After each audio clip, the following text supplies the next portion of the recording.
are you all? Thank you guys for being here. I am so excited. So yeah, I guess YouTube started this new thing where channels can give memberships 10 a month to their viewers for free. And I had heard about it, but I hadn't seen it. And I got on my phone and even tried to gift them like to pay for it, and I couldn't find it. And I just tried. Thankfully, I thought to try the computer. And when you go on the computer, I saw we have 10 memberships we can gift a month. So we did that. So yay, that is so exciting. And thank you, Music City Mom, for gifting one. I appreciate that so much.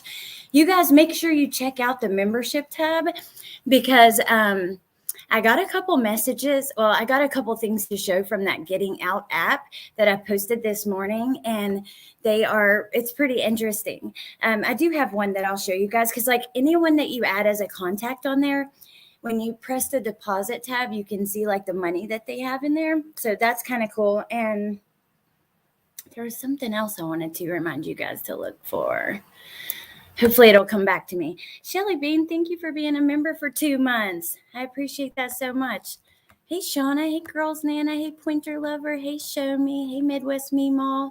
Hey, Kathy. Hello, Tess. Hey, Queen Bella.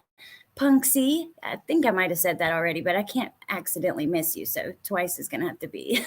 Hey, Borders Girl. Hey, Melanie. Hey, Jamie, Texas Chick. Yeah, I guess because I'm not a member from my phone, I don't have the option to gift. It's weird. I would have to be a member, I guess, but it didn't even give me an option to become a member. Hey, Little Bit. So good to see you. Kate. Hey, Harlot. Ooh, I got lost in the comments. Mayla's Mom, Foxy, Cosmic Lotus Consulting. Speaking of Foxy, we have a live Wednesday I'm really excited about on my second channel. So I did make a post on the community post. Hey, Stephanie, Stevie's mom, Megan, Adrian, Cutie Pie, Law Nerd Amber. So we have a lot we're going to go through today. Hey, Jenny Paul. Hey, Albergs. Let me see. Mayla's Mom. Oh, thank you for being a member for 1 month. Happily been a member for a little over a month. You and your mods and chat brighten my day. I appreciate that so much. So we're going to do a true crime news today. And they're always infuriating. So just prepare for that. We go over different cases that aren't necessarily big or being talked about very much and just run through several of them. And I have a bunch that I've grabbed before, and then at the end we can just kind of look around together and see. Hey, get me a snack. Hey, hippie chick. Okay, so let me see something. Before we get started, I do want to address something that has came up regarding the calls of Letitia Stalk. First of all, I want to say that I will never use my channel. So just keep the comments, for now, you don't even have to say anything. I don't ever want to use my channel to bash anybody, to talk badly of anybody, to get into drama. Let me tell you guys, there are so many little things that have happened. Hey, Meatfoot, where I've wanted to address things, but I don't, because look, at the end of the day, I have a vision for this channel that is so much bigger than that. I want to do important things. I want to do good things. I'm not going to be a part of that, but I do have a couple things that I just wanted to get off of my chest so you guys are aware. I'm not the kind of person to put my personal business out on YouTube. I will never do that. I think some friendships last forever. Some last for a season. It is what it is. I also want to say very clearly, I am not the kind of person who would ever disrespect somebody unless they had disrespected me first. So please keep that in mind.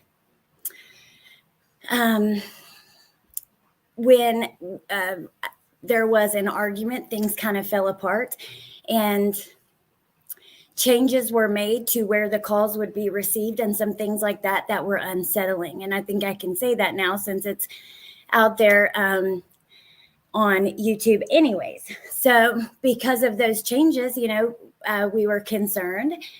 Then an email was sent out with some of the things that have happened. And honestly, like I said, I'm not going to get into that.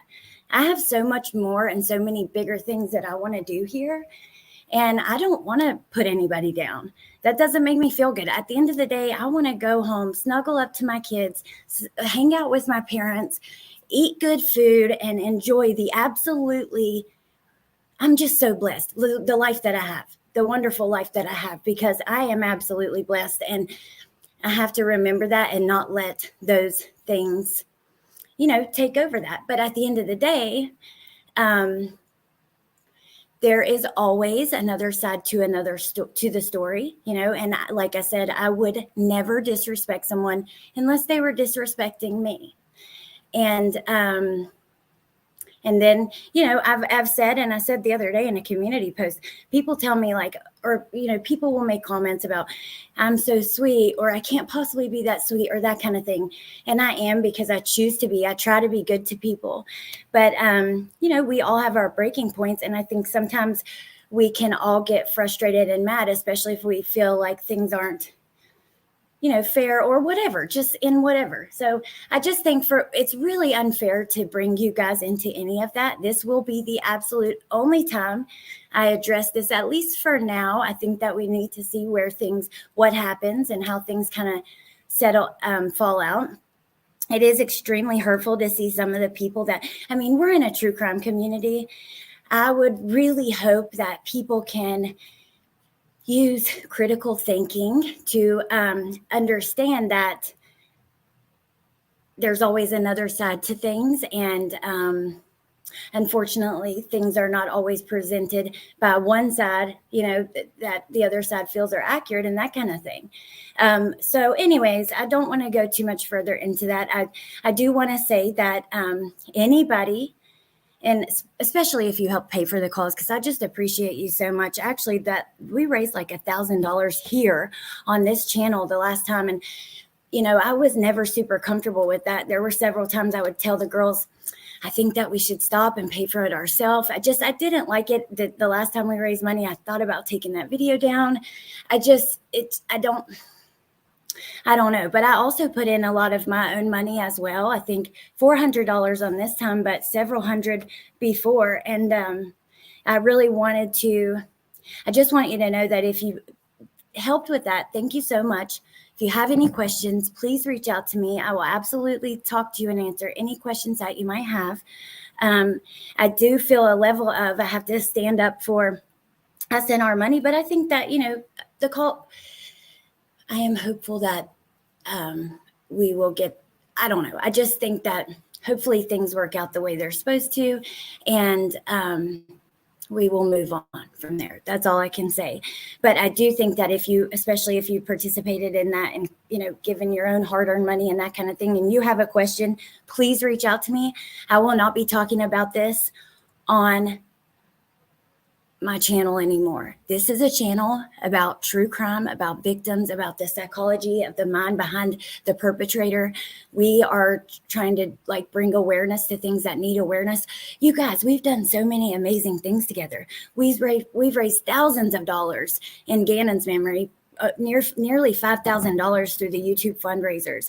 We've donated to EquiSearch. We've donated to why is my brain not working? Just donated to a nonprofit that helped in a recent case that we were talking about. My brain's all over the place right now, but we've done some amazing freaking things, and we're not going to stop. I'm not going to get I don't want any back and forth in the comments. I don't want bashing anybody. I just want to move forward and do what we're here to do, which is hang out with each other, love each other, be there for each other, and talk about true crime. Because we've already made a real difference in the world, and we will continue to do that. And people that want to, and other people can do whatever the hell they want. That's just how I see it and where I stand. So I wanted to get that out and off my chest. And also the very last thing is support everybody.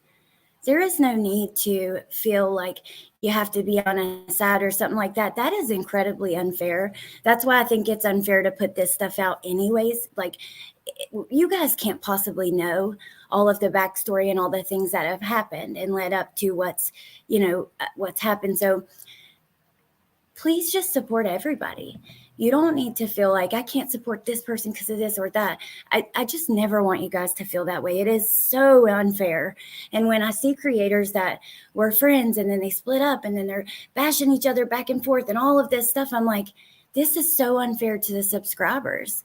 It truly is. And I just don't ever want to put you guys in that place. Just know I will never judge you based on who you support. And I want you to always show love and kindness, and that's it, So, but okay.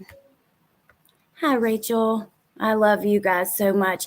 Thank you, B Crumbs, for the memberships. That was so sweet. NT's Apple Bottom Jeans. That's the thing. I just don't think like personal friendships fall apart, and sometimes they last forever, and that's just human relationships. It's really just not what I'm here to do. And I will never, and we're just not going to do that, So kindness to all. Absolutely. As viewers and supporters, it's important for us to look at all perspectives, not just the first one you see. Love always wins. Absolutely. Hey, True Crime Crazy. Hey, Preschool Granny. And you guys should love everybody.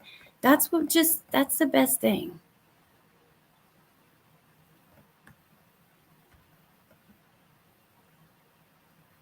Yes, absolutely, Borders Girl. Thank you, Teacup. Hey, Unseen. I'm trying to catch up with some of your channels. Support everybody, right?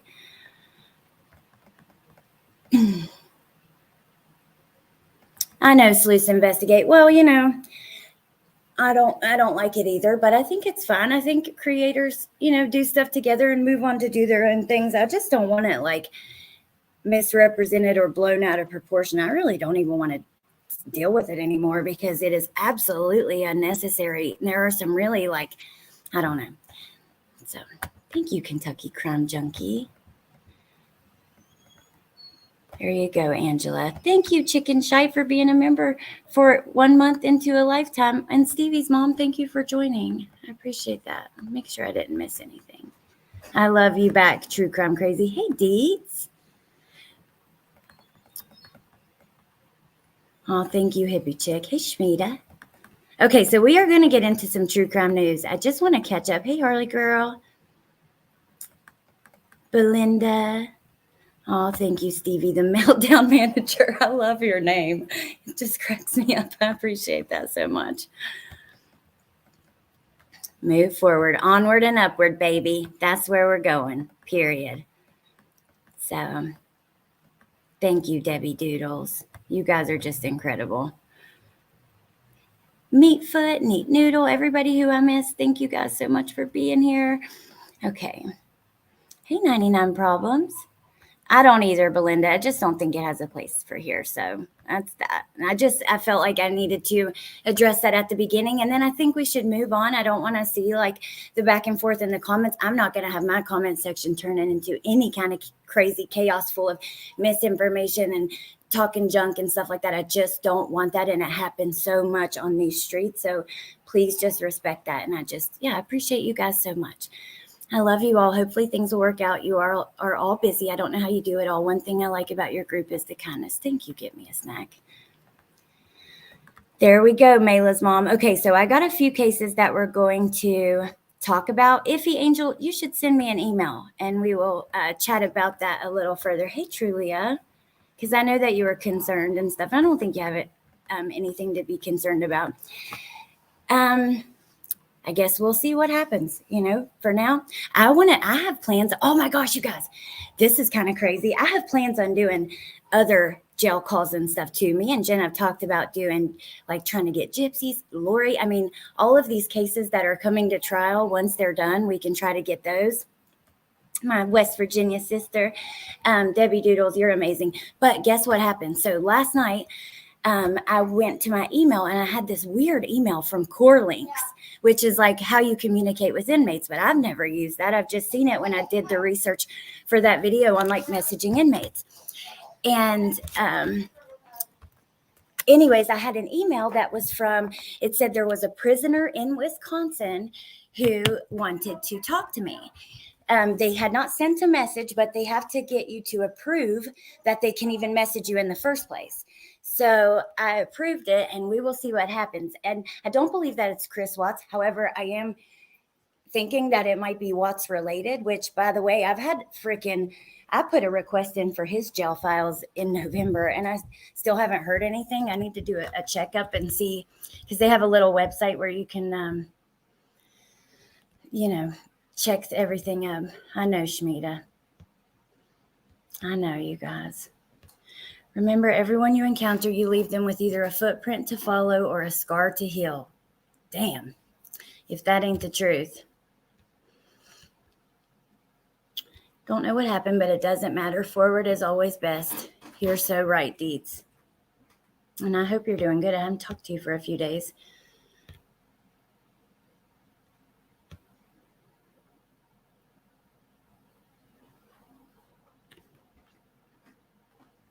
Okay. I'm way behind in chat. I'm just going to skip ahead. I know I've missed some things. If there's anything like super important to you that you want to ask me, you are so welcome to email me, message me, whatever you need to do. Oh, thank you, Stephanie. I couldn't have got through it without you guys. I truly couldn't. Okay, so please, I love the jail calls. Think about who else's we could get. If you guys have any ideas, let me know. Have you seen where people are comparing them? No, I have not. But I think there is a story today that involves Gypsy that I grabbed for True Crime News. Let me go back and look. No. What it was, I got confused. I posted on my community tab. A bigger YouTuber has done a video on her and kind of that is talking about how the public's perception is kind of changing. And at first she was, people were very, they felt very sorry for her. They wanted to empower her, wanted to do really big things. And now apparently things are starting to shift a little bit, which is interesting. Love you too, Jessie Lynn. Just one second, you guys.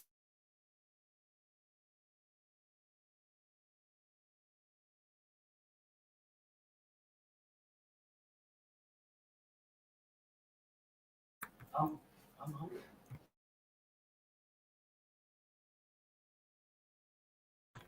Okay, sorry. I mean, this is mom life when you're at home. My son needs the marshmallow cream for a sandwich. It was very important. Sarah Boone, oh my gosh, I think hers would be so interesting. So I think we should try to get those.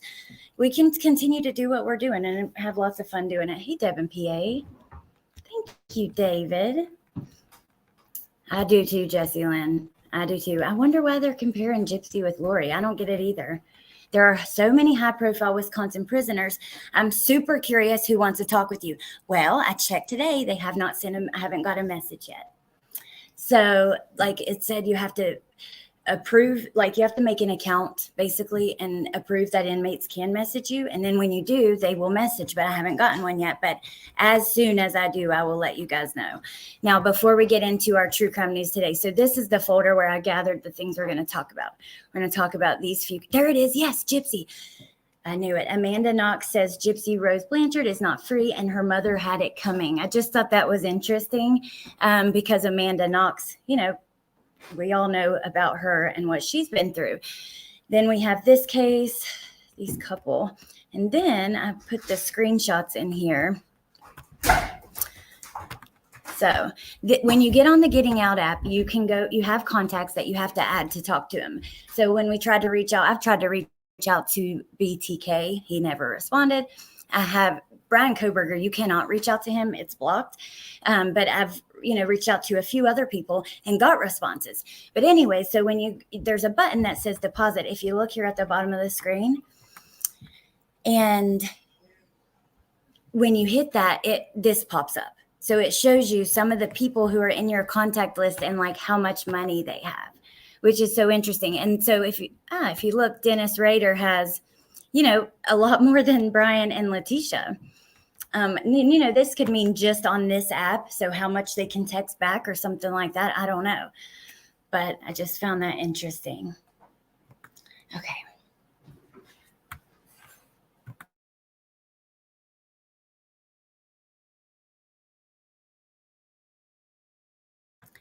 Okay, Jessie Lynn, did you know nobody wanted Dee Dee's ashes, so they flushed it down the toilet? See, Bendy told me that there's a little more to that.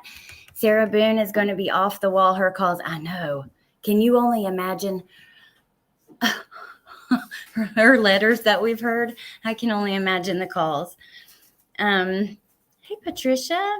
Amanda Knox coming in hot. Yeah, we're going to look at that in just a minute. Just want to check on you guys in the comments. Friends are overrated. They stab you in the back anyway and only want you when they want you. Didn't let you suffer alone. That's my life anyway. Natasha, I'm so sorry. You know, I've had experiences like that, but I've had some really great friends too. And you guys have really brought back my perception of that, because when I came onto, I'm talking about all kinds of stuff, Angie. When I came onto YouTube, I really didn't have any friends. I was like new into recovery, and I just had a baby, and I was just changing my lifestyle. And now I have so many wonderful friends in you guys. And like I was saying in Patreon, you're my saving grace sometimes. I don't know how, like, you just help. So your support and love and everything, it's just been so wonderful. I appreciate it really so much. I've definitely seen that mess going on, Patricia, and out of respect for Melissa, I don't want to really talk about it here, but yeah. I think at this point we all have. Love you, Shay. Okay, so here's our first story, and this one was sent to me. So, Deari Carter, 4 years old, went missing in December. He is presumed dead, and police do not expect to find a body. Dad of Pennsylvania boy speaks out after boy's mom and her boyfriend are charged with murder. Let me know if you've seen this one. Just to clarify, when we listen to the L calls on your channel, Bindi isn't airing them. And, so Elena, if I get them, we will listen to them. Like I said at the beginning, just email me if you have questions, but there were some changes made in where those calls were supposed to go. And depending on if I get them, then we will absolutely, for sure, listen. Okay. Hey, Minnie Mo. You have heard of this one, Shay? Okay. So, as a baby, Deari Carter rarely cried. Instead, when he awoke in the middle of the night, he made a loud rumbling sound that was sure to quickly bring his father to his crib side. I felt like he knew when I'd come into the room, even before I checked in on him. Deari's father, Daryl Carter Jr., 42, told People he would already be smiling. But all of that changed, Carter says, when Deari's mother, Dominique, asked for a divorce and moved out in 2022. Just before moving from Texas to Philadelphia, he says she cut off all communication with him. Then, last month, a neighbor living below Bailey and her new boyfriend in their West Philadelphia apartment building heard Deari screaming as the 4-year-old boy was allegedly beaten on December the 7th. Staff Inspector Ernest Ransom of the Philadelphia Police Department tells People. Let me see if you guys have heard this one. I know Shay did, but oh my God, it is so sad. They absolutely do, Patricia.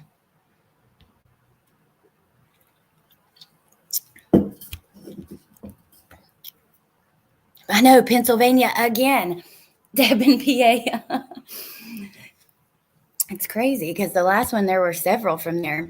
So after Deari's screams quieted, Bailey and her boyfriend, Kevin Spencer, left the apartment without the child for 24 minutes, according to surveillance footage cited in a police report also obtained by People. Let me zoom in on this beautiful little baby. Look at him.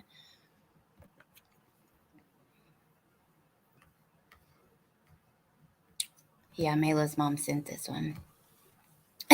So you've heard it before. It is awful. Hey, Shani. Uh-oh. The next day, Spencer was seen dragging a trash bag out of the house, according to footage cited in the report, which lists the case as a homicide. Here is Kevin Spencer and Dominique Bailey, who are currently facing charges. Beautiful boy.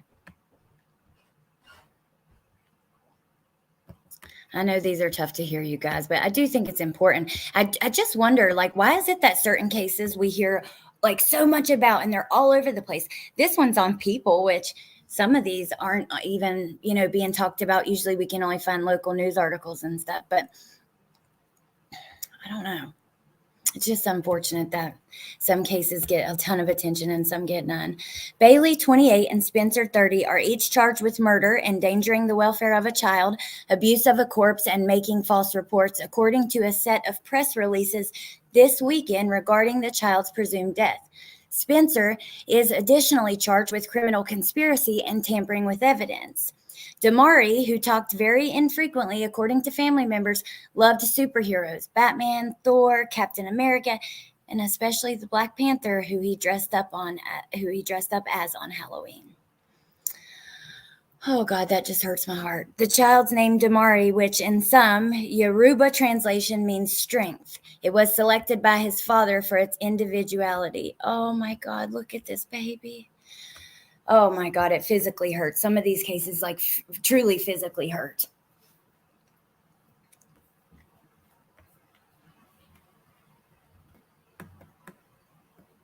I also wondered about how some get so big and some are never heard of. Oh, we love you, Kimmy.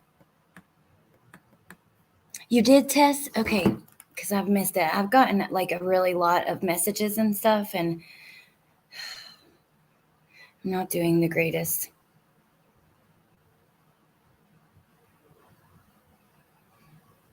Okay, it's the first one, right? I'm going to send it over to this folder so we can look at it today.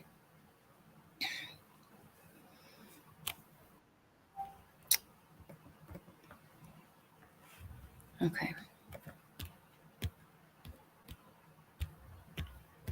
I wanted to give him his own name, Carter says, noting that the name carried with it a promise that I will raise him and teach him to be a good man and create his own identity.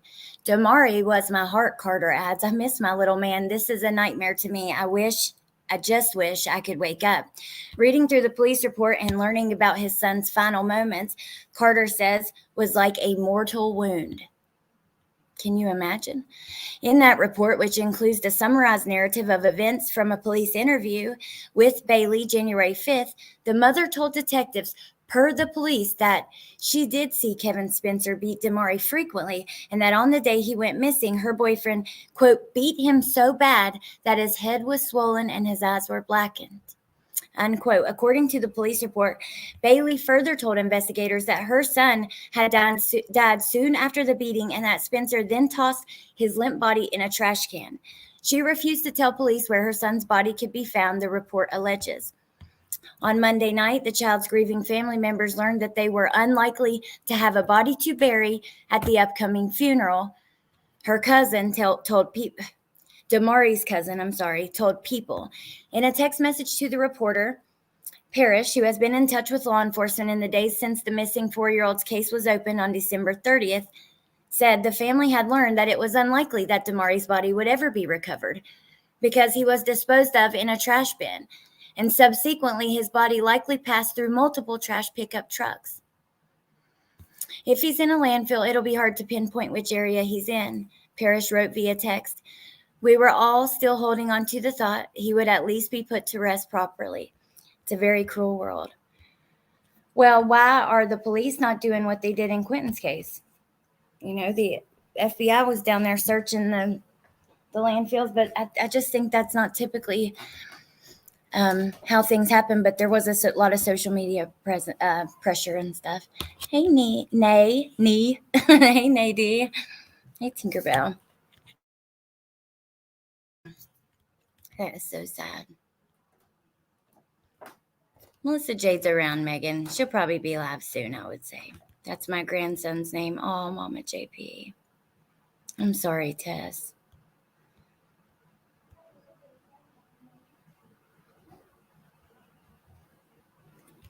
So December 30th is when it happened, when he went missing. Well, you know what, you guys? I think we should grab the police reports for this. Maybe I could grab them and do a video on just the police reports. Like, it doesn't have to be a live stream. I could just record reading through them, because I would like to see. People supposedly obtained them, but I didn't see any hyperlinks. Like, a lot of times they will link the reports. Let me see.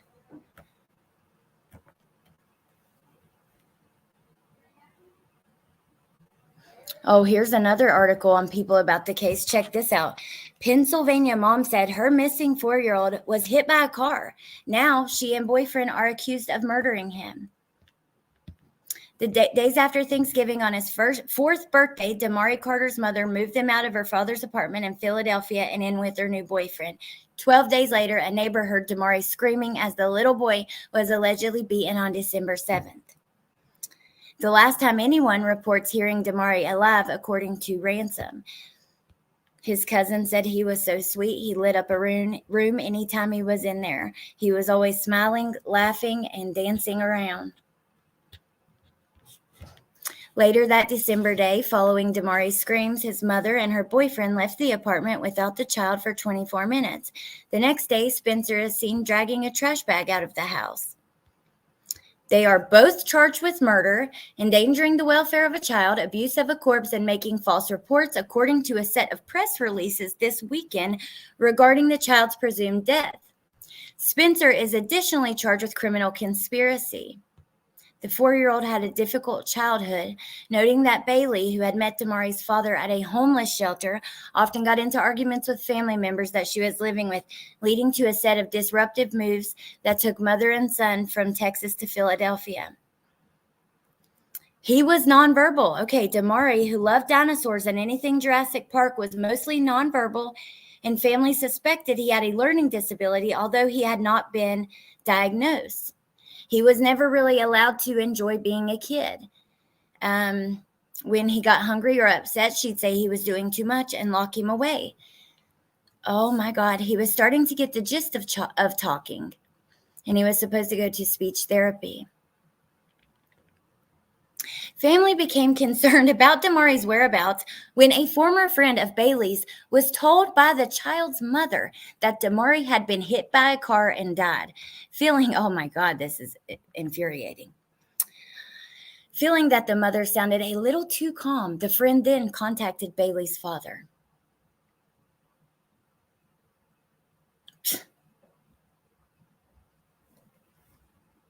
Unbelievable. The police report confirms Paris had contacted a reporter who passed the information along to the department, along with a missing person poster handmade by a family member, sparking the investigation.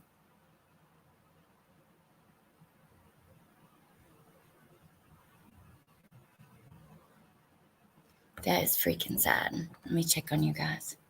Yeah, they need to be thrown under the damn jail. Unbelievable. She never should have had that baby. Oh my, this breaks my heart. I will never comprehend how someone can do such horrible things to their own child. Yeah, or let a man. Well, Jamie, we're about to get into Gypsy right now.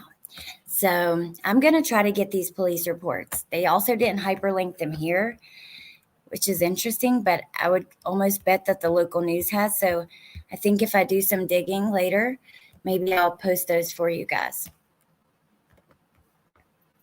Now, our next story we're going to talk about is about Gypsy, just for a little bit, because we got a lot of things to go through.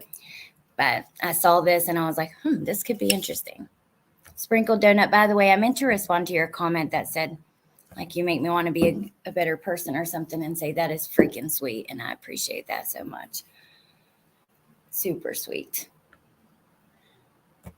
JC's putting groceries away and listening. That is what I do too. I listen to YouTube in my earbuds while I do everything around the house. It is human instinct to protect our children. These people aren't human. Or to let a man that you're dating. Like, I'm telling you what, if I dated a man who even talked to my kid in a crooked or effed up way, no, you're gone. There ain't no way in hell. You better not even be a smart aleck, rude. Don't know. I cannot understand that.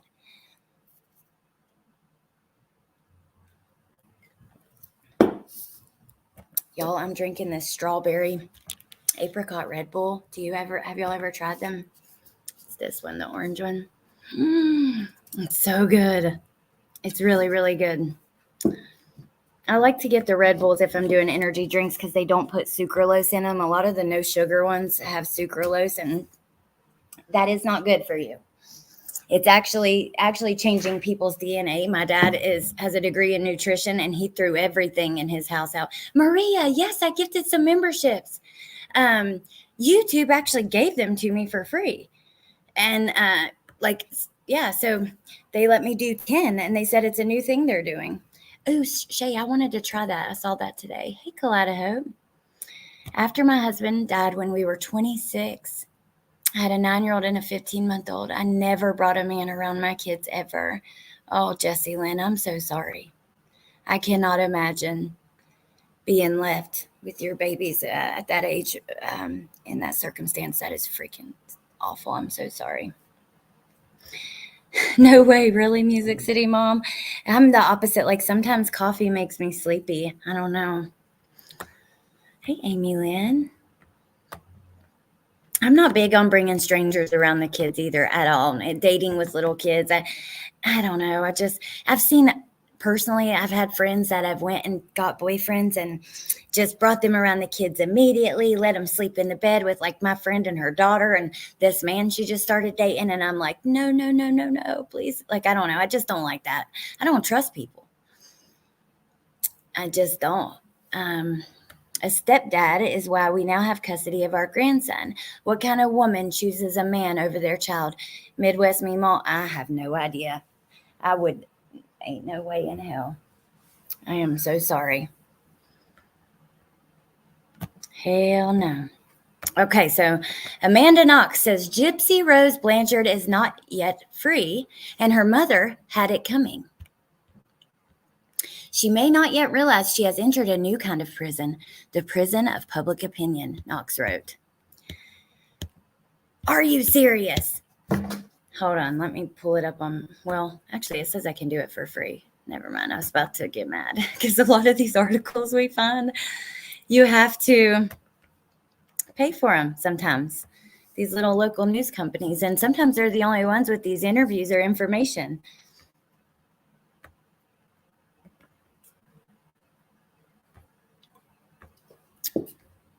Oh my goodness, just a second. Really?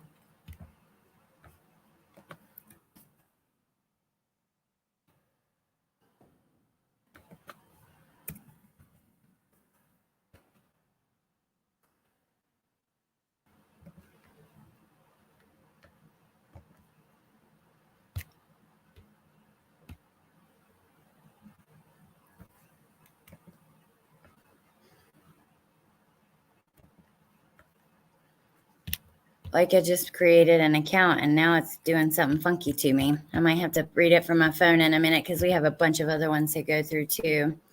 Let's see.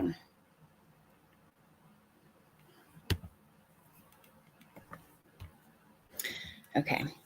Amanda Knox has said that, oh my gosh. Lord help me.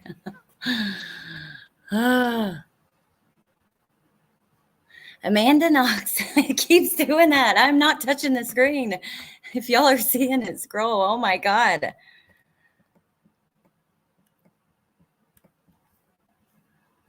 You know what? We're going to come back to that one. Lord have mercy. I'm not going to waste your time. And we have a few other ones that I really do want to talk about.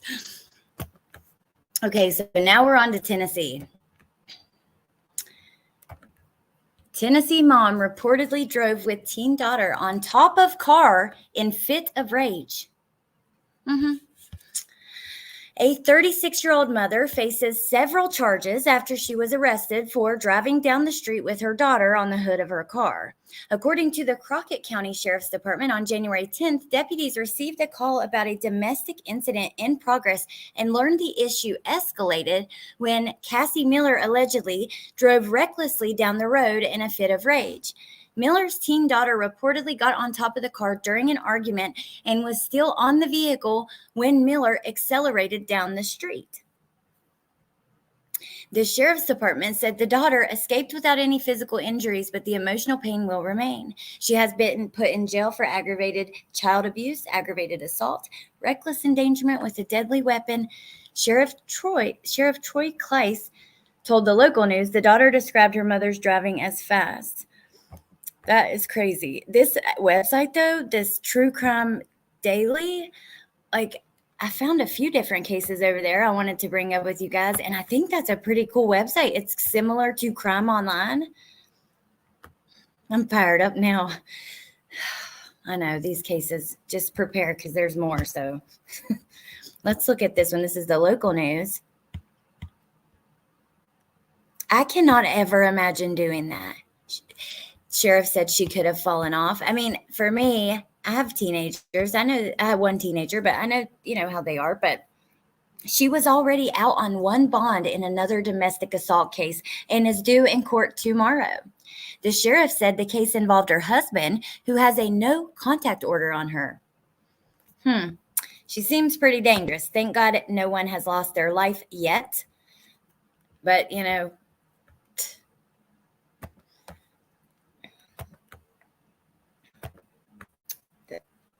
we've seen so many cases where domestic abuse turns into murder, and that's just the truth. You like that website too? Me too. I'm glad I found it today. I've had fits of raids with my kids, and they never involve driving with them on top of the car. You do, Tess? Ooh, you should send me. Is it on Apple Podcasts or whatever? Because I just went back to iPhone, and I have one podcast on my thing. Hey, Gretchen. Hello, Alex and everyone. Raising children is hard and frustrated. If you're overwhelmed, pray. Promise God you will take care of yourself and your child every day. Cherish your life and your child's. Gretchen, that is so true. And we all get frustrated. But look, if you get frustrated with your kids, you have to walk away. You have to go outside. You have to take a break. From the time they're little. Parenting is not easy. It is so stressful. I worry myself sick constantly about my kids and about my parents. Deeds.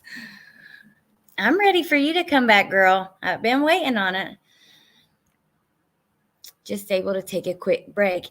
The worst case still haunting me is Takota Collins. Heartbreaking and horrific. I have been reading a little bit about that because you guys have mentioned it. If we have time today, maybe I will pull it up. Okay, so here's our next one. California teen accused of killing family of 4, including 81-year-old man. A 17-year-old, his mother, and her boyfriend were arrested after 4 people were found shot to death this week. On the morning of Saturday, January 6th, the Reedley Police Department responded to a distressing call about a residential burglary at a home on South Church Avenue and found a gun safe that had been completely emptied. Officers searched the property and found 81-year-old Billy Bonds and 44-year-old Guadalupe Bonds deceased. A third victim, 61-year-old Daryl Bonds, was also killed. Police began searching for a fourth person, Matthew Bonds, and said he was at risk due to health concerns and in connection to the events at his home.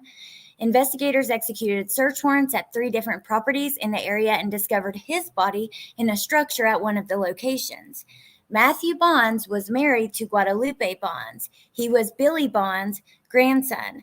So Billy, his grandson Matthew's wife Guadalupe, and then is Daryl Bonds' dad, or I don't know. That's just a guess for me, but he's obviously, Billy, the grandpa's 81. Guadalupe is in her 40s. 61-year-old Daryl. It could make sense for him to be the dad, but that's just like me speculating. But regardless, all 4 victims died from gunshot wounds. And on January 9th, police announced they arrested a 17-year-old male on 4 counts of homicide. The teen's mother, 34-year-old Bryn Curtis, and her boyfriend, 21-year-old Rafael Gonzalez, were taken into custody. The Fresno County DA's office has reportedly petitioned for the teen to be tried as an adult. Let's look at this. Open a new tab, and we'll look at this too. Reedley Police Department for immediate release. Critical case update. Press release, arrest in South Church Avenue homicide investigation. The Reedley Police Department wishes to provide an important update on the investigation into the homicides at the residence in the 1100 block of South Church Avenue. In a significant development, a 17-year-old juvenile from Reedley has been arrested and booked into the Fresno County Juvenile Justice Center. Furthermore, 34-year-old Reedley resident Bryn Curtis and 21-year-old Rafael Gonzalez have been booked into the Fresno County Jail on charges accessory after the fact. The investigation is still active. Let's see. Anyone with information can contact Reedley Police Department, 559-637-4250. I thought that they linked, they put a hyperlink for this petition. However, when you click on it, you just come to that same press release. So,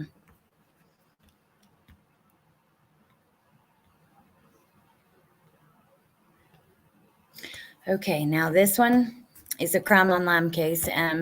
We have a couple more, I think, from True Crime Daily, but let me just check on you guys for a minute. Thank you guys for being here, by the way. The love and kindness you ladies spread is how my amazing parents raised us. God bless all of you.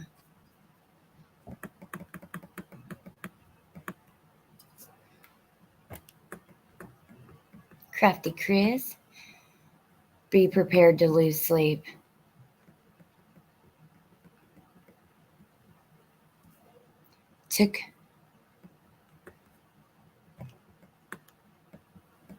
Speaking of parenting, been focused on that right now. I hope everything's okay.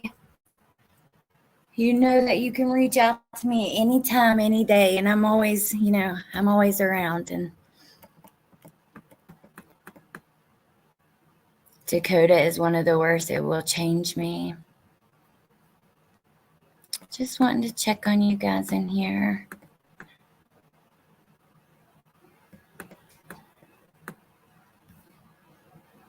Takota Collins. Hey, Gypsy Daisy. We'll look at that at the end of this live. I think that we should. I've only seen a little bit about it, like an article or two. Oh, yay, shortcake. I'm glad that you got it. Okay, so 4 arrested in taught girls' child abuse death in New Mexico. 4 people in New Mexico have been arrested and charged with the death of a 3-year-old girl who died Saturday from child abuse.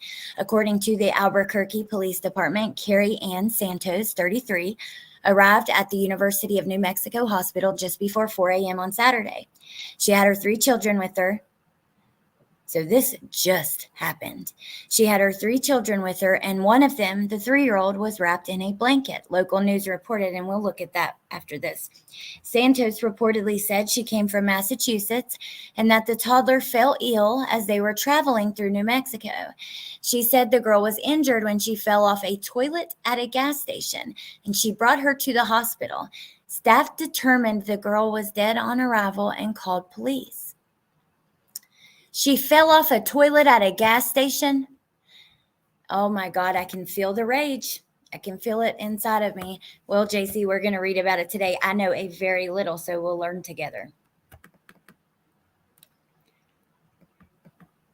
That happened down the road from your client, Shauna? Oh my gosh, the lady that drove with her daughter on the car.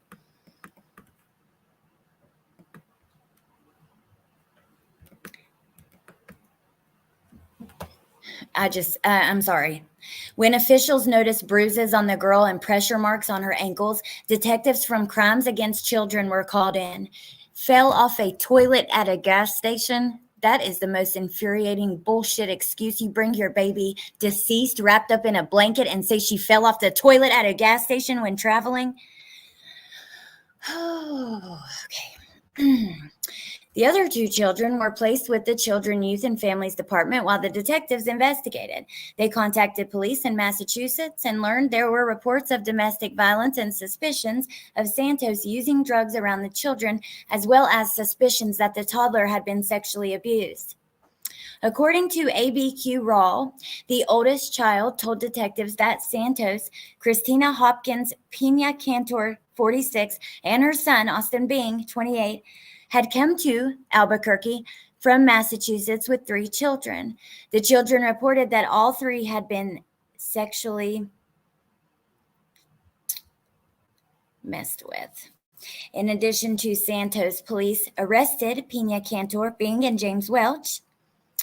Pena Cantor, Bing, and Santos were staying at Welch's home in Albuquerque, and Santos reportedly admitted that the little girl's injuries happened there. According to jail records, Santos has been charged with 2 counts of child abuse resulting in great bodily harm, 1 count of child abuse resulting in death, and tampering with evidence, and the other ones have child abuse charges as well. We need to look at the local news on this. Now, this one is just absolutely infuriating. They all are, but just knowing that this kind of stuff happens over and over and over again, and I don't know what that we can't do anything about it is the worst part. Besides talk about it and know and make people aware that it's happening, what else do you do? They are disgusting human beings a little bit. Toddler brutally abused to death, 4 irresponsible adults charged. So here we have names under their pictures. Let's get a good look at these monsters. Here's Kelly Santos. Mom. James Welch. Christina Hopkins Pena Cantor. And Austin Bing.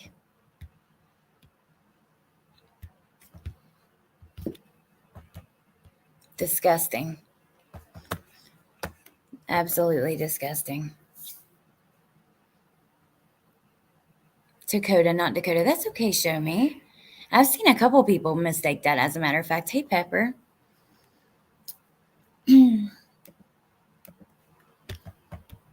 Albuquerque detectives with the Crimes Against Children unit arrested 4 adults, including the mother of a 3-year-old girl who died Saturday as a result of abuse. Oh, I'm sorry, but it's like really angers me. Carrie Ann Santos, 33, arrived at the hospital shortly before 4 a.m. with 3 young children, the 3-year-old who was wrapped in a blanket. Santos said she left Massachusetts. She noticed her daughter was sick. She stopped at a gas station so her daughter could use the restroom, but she fell down from the toilet and injured herself. Hold on just a second, you guys.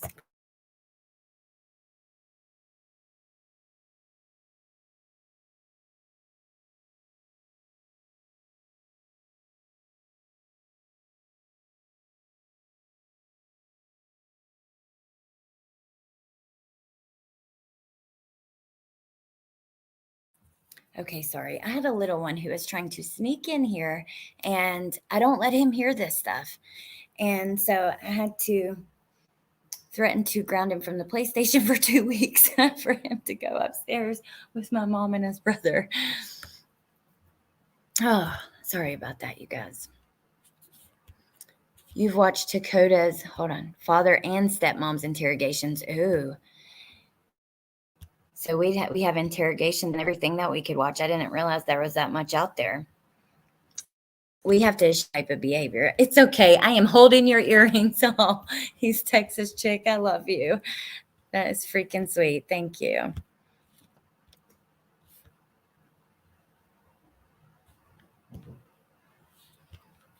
Okay. It's sad to listen, but this has been going on for years. If there was a way to stop this, it would have been. But you know what? What do? You can't just continue like it doesn't happen. I get it, and I censor my kids from. I know, Shay. There ain't no way that. I just don't think that that's appropriate. On Takota's case. So are those jail calls out there? Ooh, we could do like a deep dive on interrogations, calls, everything. And if you think of any other jail calls you guys want to try to obtain, let me know. The case has to be closed. So,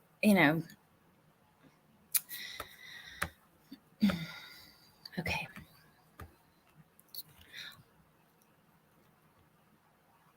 She stated she started driving after she injured herself at the restroom and came to the hospital. Authorities were suspicious of the story Santos provided and noted that the child had several bruises on her body in different stages of healing. She also had ligature marks across both ankles. The other article didn't say that, did it? Ligature marks? Wow. Detectives worked throughout the day and night on Saturday to determine the circumstances that led to her death. They placed the other two children on a 72-hour hold with family services. A forensic interview was conducted on the older sibling of the deceased child, and detectives learned that two other adults, Christina Hopkins and her son Austin, drove with Santos and her three children to Albuquerque. Detectives also discovered the children, including the 3-year-old, were SA'd. Detectives learned of allegations that one of the adults would tie the 3-year-old girl at the ankles and wrist with shoelaces. The two families arrived in Albuquerque in recent days and stayed at an apartment with another man. Santos eventually told detectives the abuse and the injuries to the 3-year-old occurred at Welch's house. Detectives secured a search warrant for the home. They worked closely through the weekend with family services, the medical investigator, University of New Mexico, All Faiths Safe House, I bet that's a nonprofit, and the district attorney's office. I never got an answer. The nonprofit that I asked about that helped bury Savannah, I never saw an email back from YouTube. I need to double check that. And then here's another local news. Let me just scroll quickly. I just want to see it. Sometimes there are little things that are left out, like the ligature marks and tying her with shoelaces.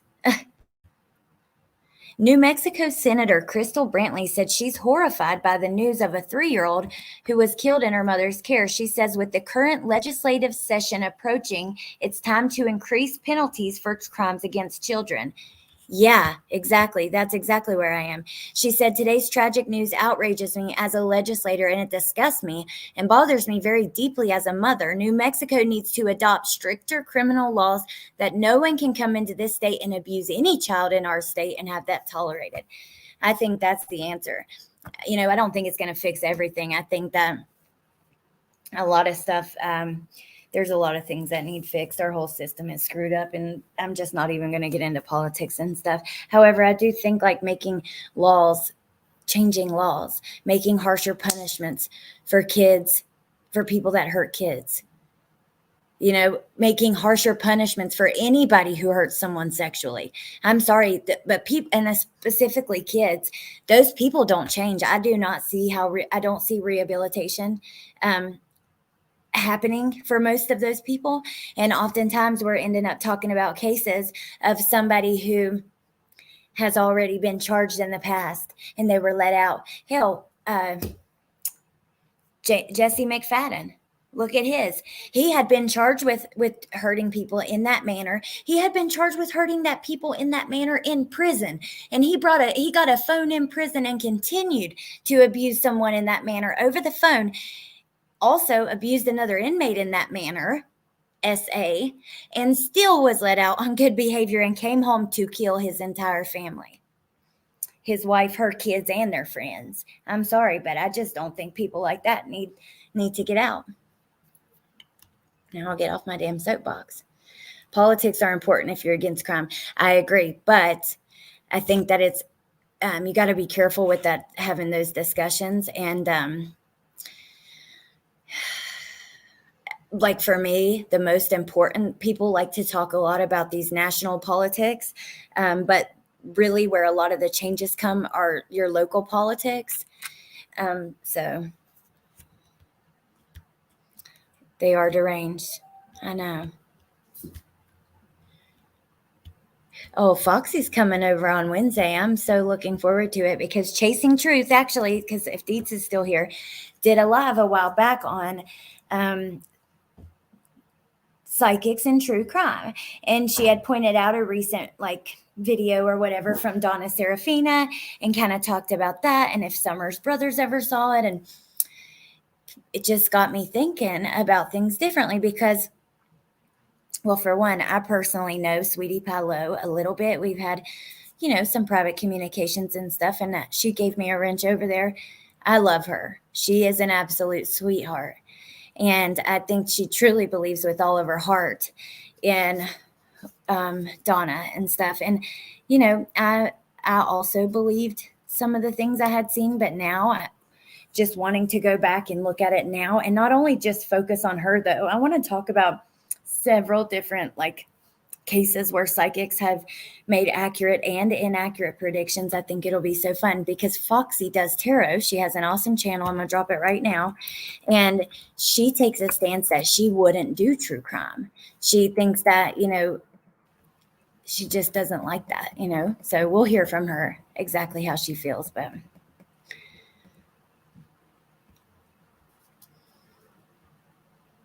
oh, Delana, it's gross. The community, that's the problem. If you don't discuss it, nothing changes. Well, I'm not afraid of discussing it. I just think without a plan, I don't want to go into you guys fighting and stuff like that. For me, with politics, I'm usually middle of the road on most things. I lean pretty far left when it comes to social issues. I think everybody should be accepted and have their place in the world. I don't want to be told what to do with my body. I don't want to tell other people what to do with theirs. But I come from a very conservative place, and I have some values that are still, quite conservative. But at the end of the day, if you want to know the truth, my just flat out opinion is most of them on all sides end up crooked by the end of it.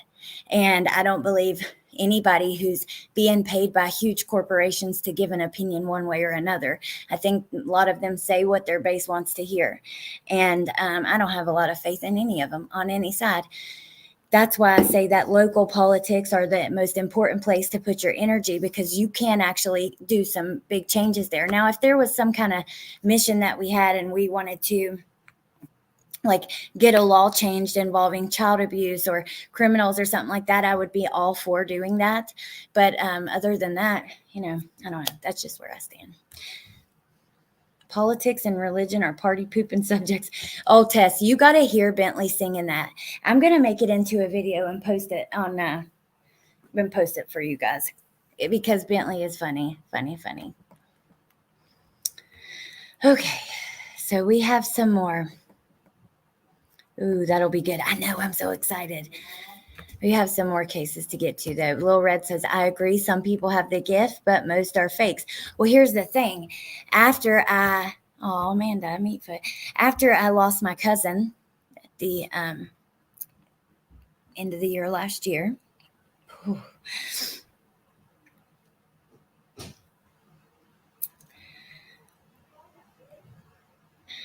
Sorry. I'm just I don't know, something saying it. I can't believe that it's real still, but whatever. But after I lost her, I realized there's a lot of people who are probably going through loss like that. And they reach out to those people for comfort. And, probably a lot of them get taken advantage of, because even I want to find somebody who can reach her. You know what I mean? And so I don't know. It's just a tough situation, but okay, let's continue. Y'all know I'm a crybaby. So I'm sorry. It's just when I said that out loud, I don't know. I still can't even believe that it's real. So thank you, Meatfoot. Thank you, guys. All right, let's continue. We have some more to look at. This one was kind of strange. Or not just kind of strange, it's horrible, but also the title just caught my attention, and I wanted to talk about it with you guys. I'm sorry, Kathy. Take your time. That's your time. Grief hits anytime. I know. Thank you, guys. I appreciate you guys so much.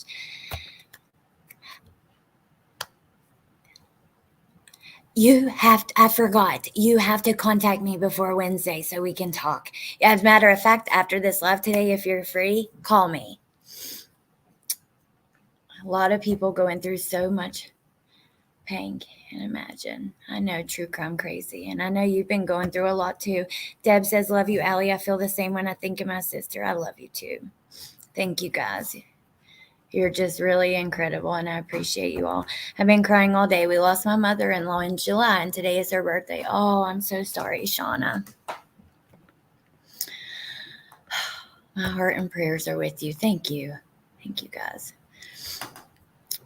Not long after my son died, I was in Walmart, and the lady asked me, "How are you?" I said, "Not good, not good. My son died. Poor lady, I still think about her. I'm so sorry." Brandon said, "What I meant by my last statement, if you went back to the 40s or 50s, most people have not seen most of the crime, but it got worse over time. Things were stricter." Okay, so I have some thoughts on this, and then we'll get into this case right here. But I hear people say this all the time. I can't believe what this world is turning to. Like, there's so much more crime than I remember. That kind of stuff. And I find that so interesting because I think personally that these things have probably been happening for a long time anyways, but now technology has made us so aware of things that are going on that we wouldn't know before. Like, think about when you were a kid. When I was a kid, we didn't have like Google or whatever, and everything, like, our world was so small. We were all talking about the things that were happening in our little community, even in like junior high, high school, that kind of stuff. So technology has just changed. I think it's changed how much we know about what's going on. Harlot says crime has actually gotten better over time. We just hear about it more. Time gotten relaxed. A lot of people say, I can't believe how bad things are getting.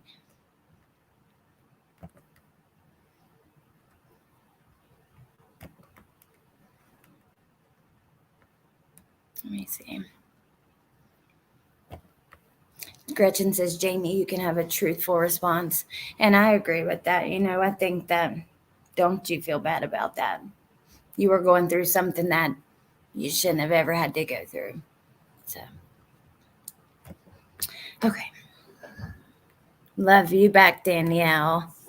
You guys are freaking sweet. I don't care what I'm going through. You make it so much better and easier. And I appreciate you so much. Rope Scout says, Steelers game in 15 minutes. Okay. So let me go back to this little article here.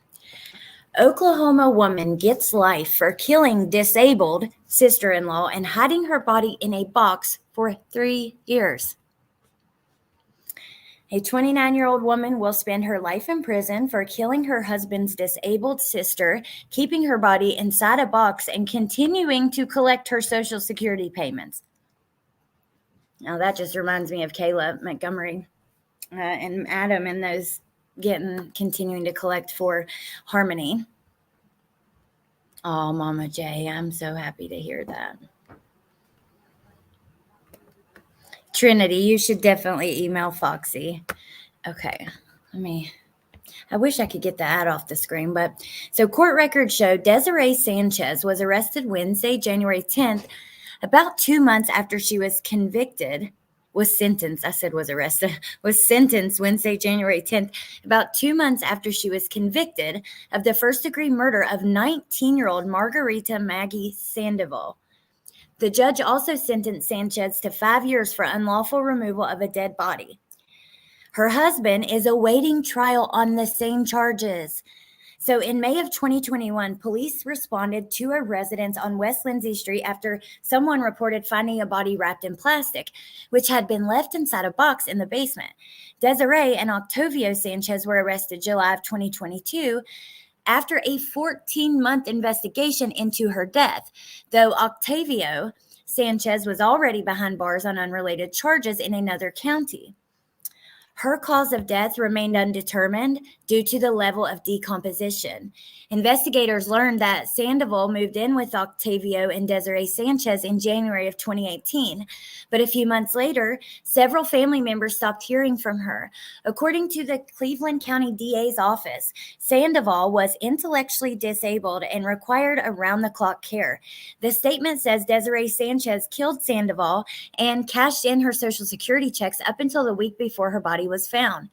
K4 reports the Sanchez's collected close to $31,000 from Sandoval's Social Security checks and $3,200 from other government subsidies. Octavio and Deari Sanchez reportedly sent messages to each other about Sandoval, called her trash, called her fat garbage. They also said they had to, quote, get rid of her, unquote. According to K4, Desiree and Octavio Sanchez reportedly discussed blaming Octavio for the killing because he had a prior criminal record. Following the conviction, the DA said that she deserved better than how they treated her.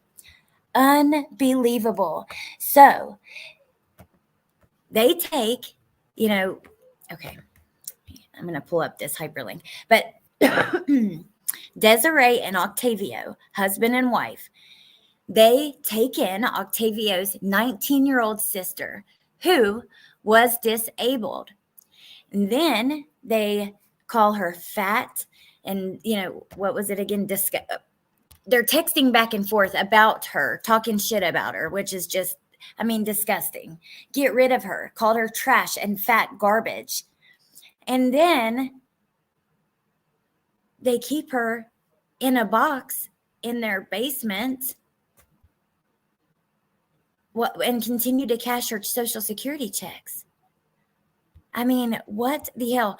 Let me see this. It's just awful, awful, awful. So here's a picture of both of them right here trying to load. Dang it.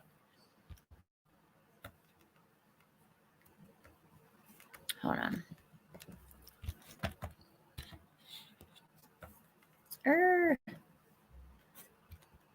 Okay. We don't want to talk about Nutrisystem. Woman found guilty of murder, hiding body while stealing victim's Social Security checks. Here's the local news. Oh my goodness, there she is. She was cute. That is, oh my God, how sad. I just don't understand. People are so awful. I don't think I have enough beers for this. Chicken shite, you're going to have to get you a left-handed cigarette or something, honey, because we ain't done yet. Oh my God. I just can't get over it. Hey, David. Hey, Jay Kismet. There you go with all that knowledge. What did David say? Let me find it. Oh, Maria. And it helped. I'm glad that helped.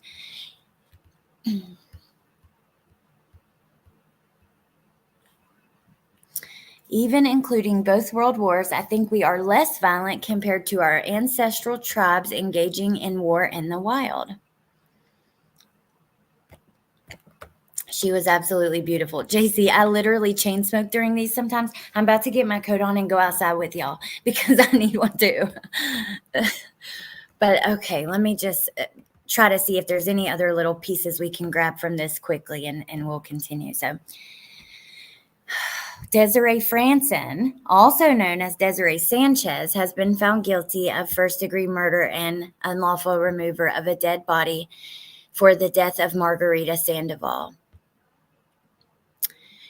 News crews inside the courtroom said when the verdict was read, Franson rolled her head in what appeared to be disapproval and disbelief. Investigators said Sandoval had cognitive disabilities. Her family stopped hearing from her in 2018 after she moved in with they're calling her Franson, but the other article called her Sanchez. Her name's Desiree, after she moved in with Desiree and her husband. The victim was one of the suspect's sisters.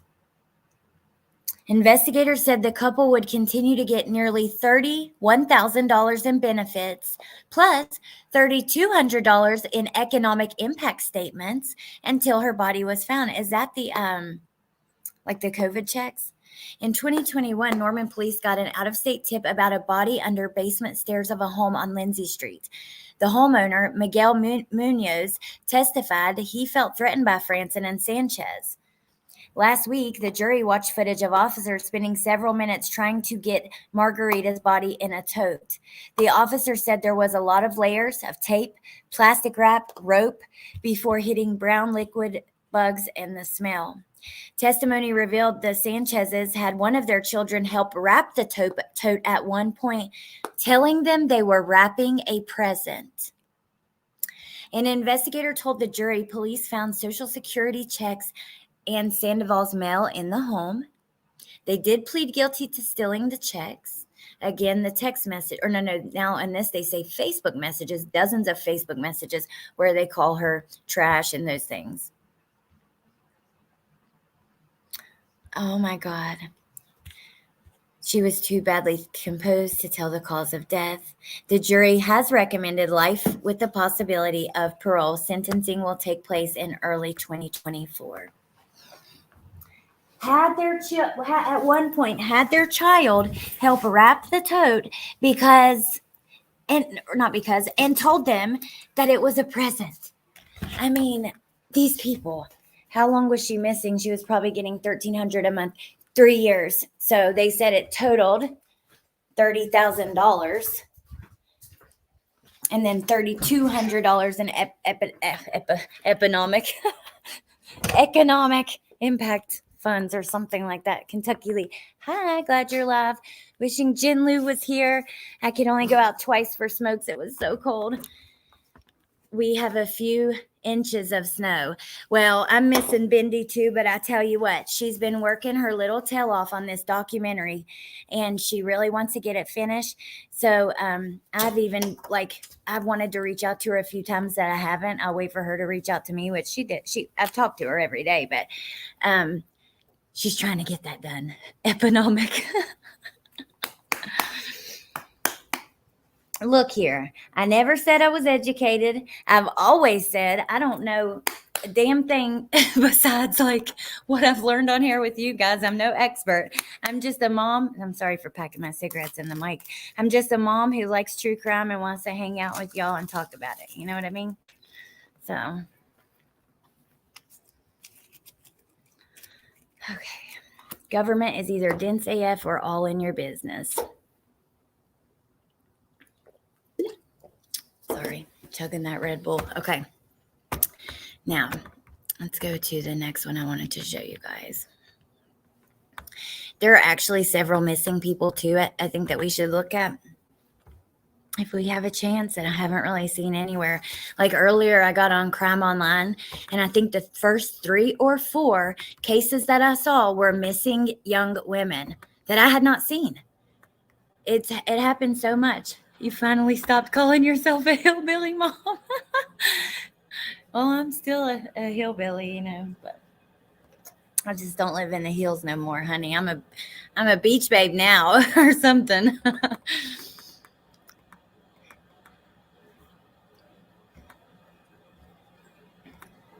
Hillbilly at heart, though, honey. Okay. Hold on a second.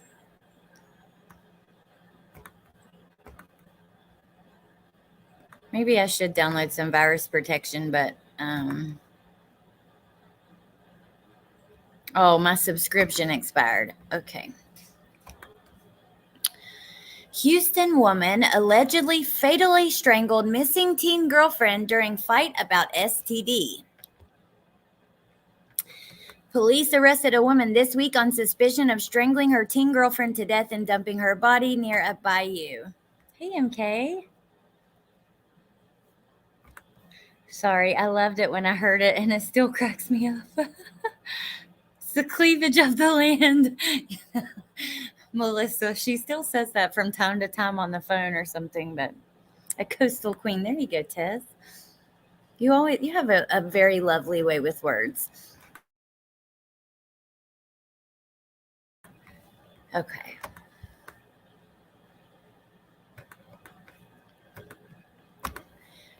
The Houston Police Department said Harris County, not mean to do that, you guys. The Houston Police Department said Harris County deputies, patrol officers, and investigators found a female body later identified as 18-year-old Tierra Horn at 1900 Nance Street on Friday, January 5th, around 5:40 p.m. She was pronounced dead at the scene.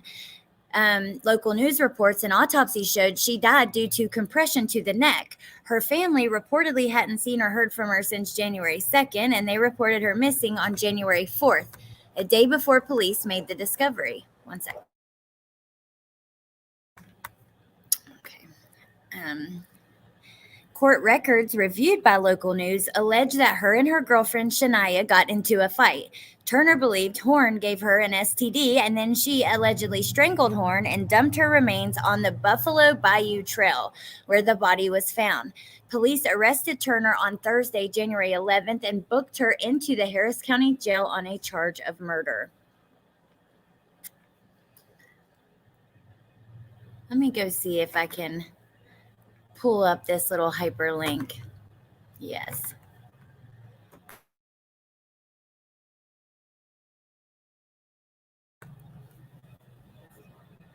You know what, you guys?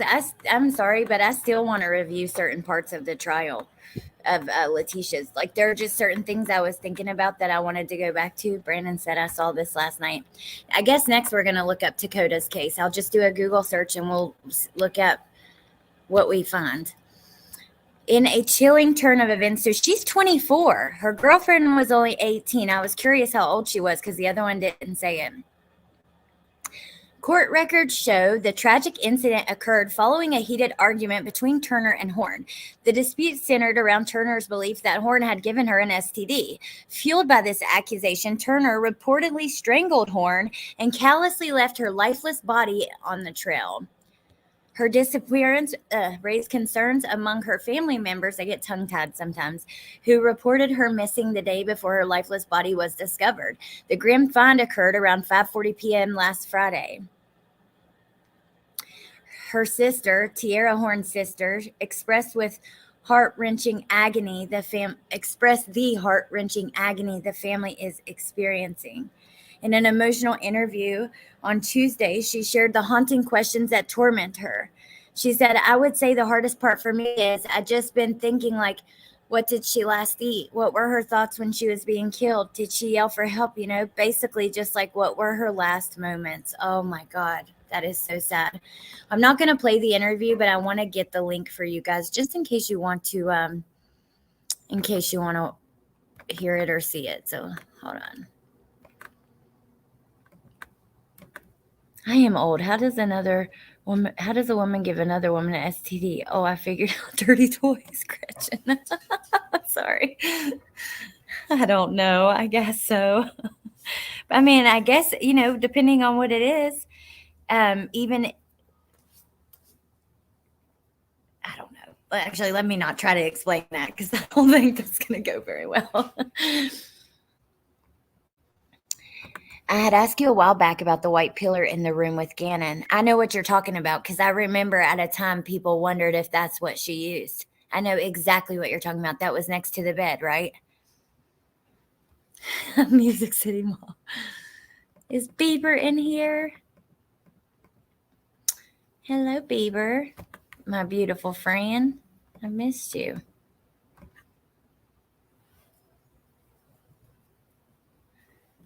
I'd like to compare what she was doing in jail files compared to what she was saying on the calls on the same day. We could do that because I have the jail calls, in the computer. But there were a couple things I wanted to go back to, like her brother's testimony and some of Harley's. And then, I don't know. I just think Gruesing is I just love him so much. He did such a great job. Like I could watch through his a million times, but Shmita. But I don't know that we'll even have time for that, you guys, because we have Adam's trial coming up, and that's going to be, I just feel like it's going to be a very busy time. I want to cover like every aspect of that.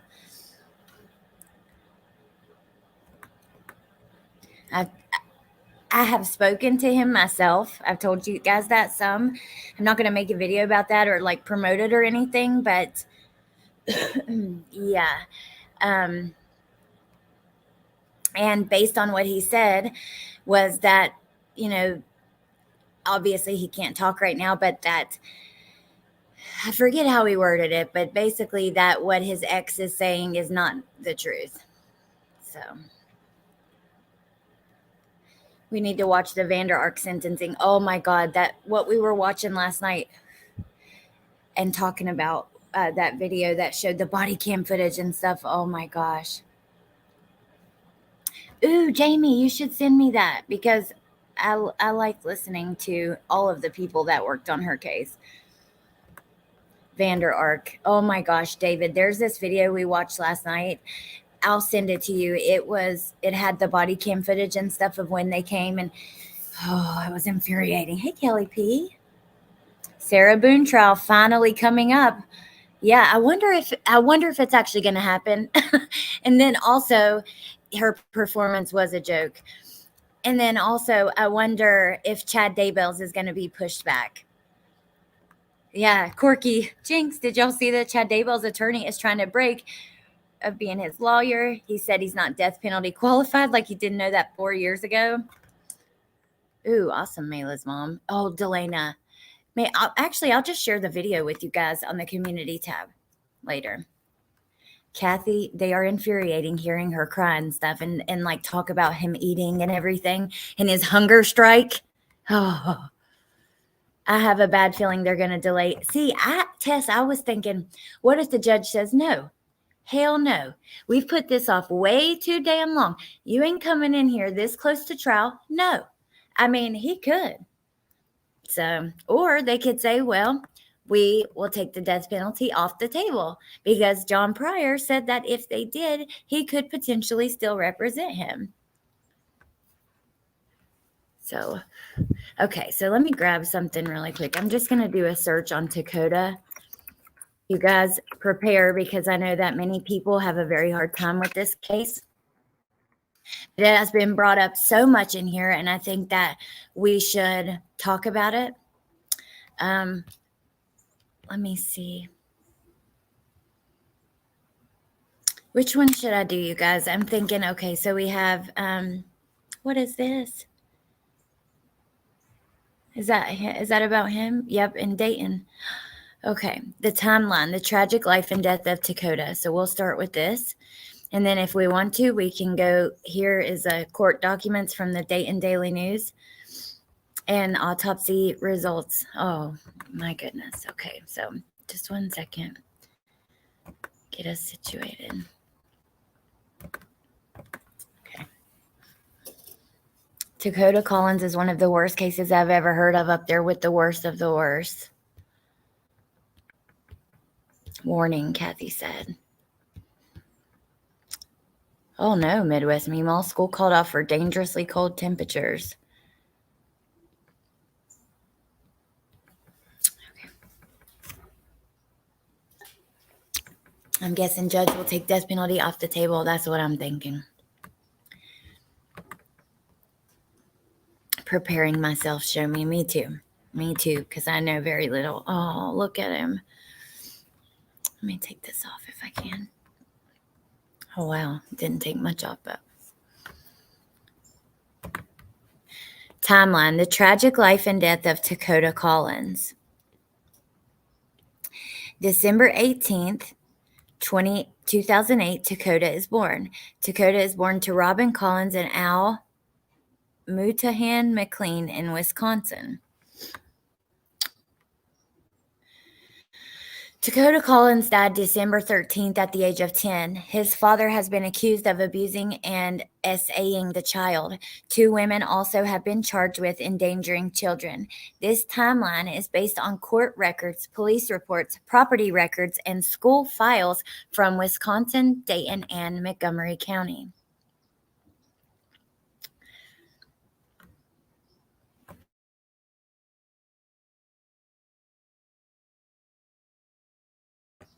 Amy said, I watch the interrogations. Now I'm going to watch them. I didn't know that there was, like, I love when a case, like when those things start coming out, the interrogations, the body cam, all that stuff. So, like I said, December of 2008, he's born. Then we have November of 2009. Collins admits to Wisconsin police she hit Takota. She receives probation and loses custody of him. He's not even a year old. Oh, my God. December 9th, 2011. Collins' probation is revoked and she's sent to prison. She told the Daily News it was due to drug use. April 5th, 2012. McLean hits and chokes a man in Wisconsin he thinks has his phone and pleads guilty to disorderly conduct. So that's Dad. In 2013 of October, Collins writes to the court asking for McLean to be prevented from taking Takota out of state, claiming McLean's treatment of Takota is under investigation by child welfare officials. October 23rd, 2013. McLean receives permanent sole custody of Takota after having temporary custody since at least July of 2013. 3 days later, he is accused of hitting his fiancée, Amanda, over the head with a pipe, dragging her by her hair to a car, and punching her before driving away with her in Wisconsin. Charges were later dismissed by a prosecutor there. Then we're in February of 2014. Mom writes to the court that McLean moved with Takota to Union City, Tennessee. Quote, he ripped him out of school and left. I have no idea what's going on. Without CPS involved in any information, I'm not even sure how he is, unquote, she writes. June 30th, 2014, McLean files with the Wisconsin court his intent to move with Takota to Pennsylvania. Collins signed a notarized letter agreeing to the move, then wrote a handwritten letter days later saying she was bullied and pressured into signing the first letter. So Mom's still in prison, I think, at this point.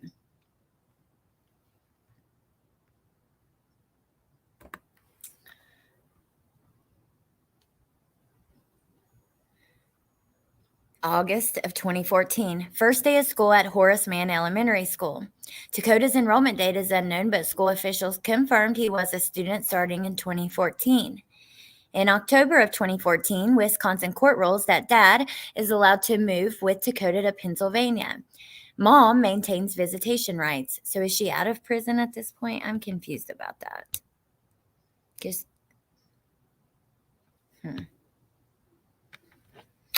December of 2014, Amanda Hines buys house on Kensington Drive in Dayton.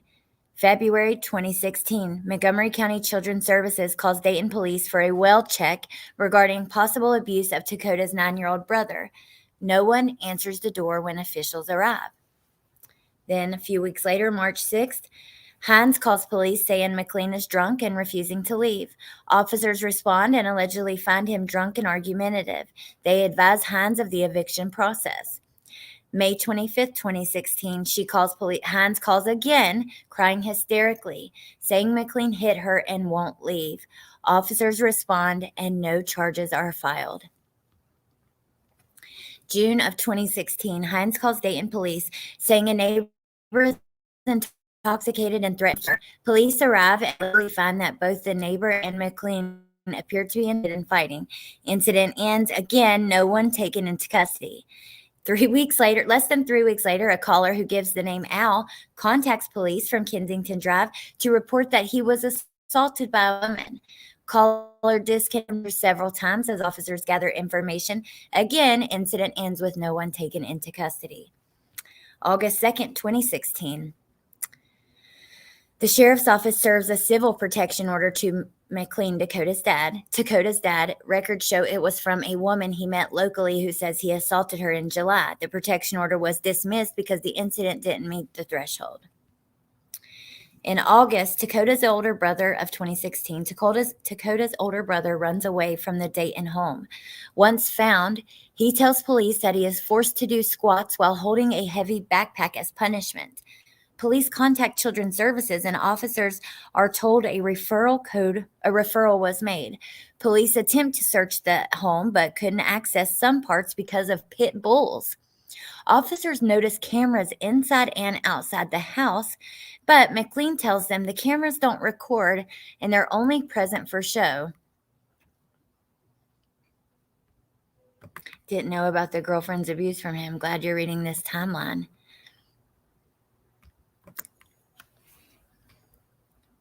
September 2016, Dad calls police and reports someone broke into his house and threatened his family at gunpoint. Takota and his brothers were home at the time. Again, in July of 2017, Hines calls police reporting people she doesn't know are yelling and threatening her. May 2018, public school worker and Montgomery County Children's Services request a welfare check on Takota because of fears he was being abused. Police respond but get no answer at the door. May 12th to May 24th, Takota is pulled from school by his father before the end of the school year, but exact date is unknown. Staff say they never saw the boy again. July of 2018, Takota is formally withdrawn from school and is homeschooled. November of 2018, Dayton police respond to an argument between residents at the house about someone parking their car in front of the house. November 18th, 2018, Dad and his girlfriend call police complaining that Takota is being unruly. McLean asked police to take the boy to the Juvenile Justice Center. Once Takota is in the backseat, he says he doesn't want to press charges and will take him to the hospital. Hospital officials say he never came. They called police on him at 10 years old. Yep, Deb, it is. Oh my God. That just ticks me off, you guys. This is a very vague timeline. This case, it has a lot of disturbing details, like tons. Wow. The video cameras were used the same way Vander used them to make sure he was following through with his horrible punishments. May of 2019, Collins files a motion. So mom files a motion for contempt of court against him. And she says that Dad has never brought him to see her since they left the state, and she's only spoken to him once on the phone for 4 years. The court dismisses her motion, saying it's the wrong jurisdiction. May of 2019, Collins calls police, telling them she believes her son is being abused by McLean. Police respond, and dispatch records said they believe Takota was being cared for. December 13th, 2019, Takota dies at Dayton Children's Hospital. McLean is arrested. Montgomery County Children's Services say they have an open case on Takota. Police serve warrants at the home and locate several items they allege were involved in the abuse. Dad is indicted with several felonies, including SA. He's accused of abusing Takota between November 1st, 2018 and December 13th, 2019. Now, I want to show y'all. We'll go to this next article. I'm going to let you guys go soon, but I wanted to touch on this because people have been talking about it for a long time, and I had never heard of it. So I think we can learn together a little bit. Chicken Shite says, yeah, this is very mild. Well, let's see this one. So this is Dayton Daily News. Court documents reveal new details in Takota Collins case.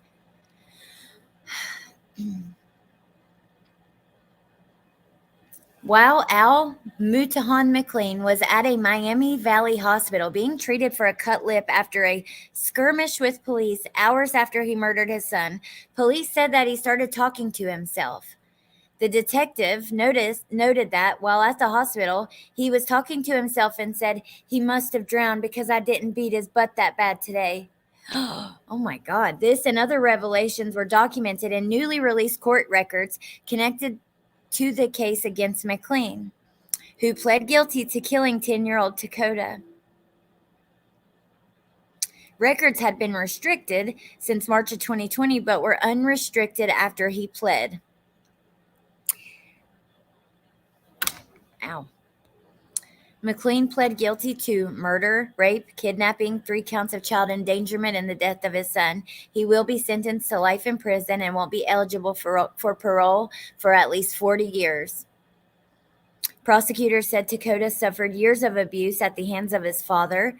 They said he was locked naked in an attic, beaten and abused. In court records, police said Takota was forced to stand bent over and cross-legged for long periods of time and received a beating by McLean if he stopped. The Montgomery County Coroner's Office ruled that he died from blunt force trauma in combination with compressive asphyxia and water submersion in a bathtub. This was a horrendous case, the prosecutor said. This child endured years of ongoing, ceaseless, unimaginable torture. Oh my God, look how beautiful he is. Oh, why is it doing that?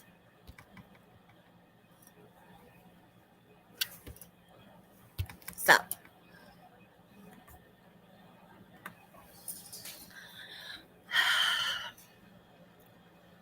Show Me says, I will look into this case when live is over. Hate these cases, but it's my feeling that out of respect for victims, we should know what they've been through. I know exactly what you mean. Hey, KPM. Oh, he's beautiful. And that little smile on his face, like, I don't understand how y'all can do that.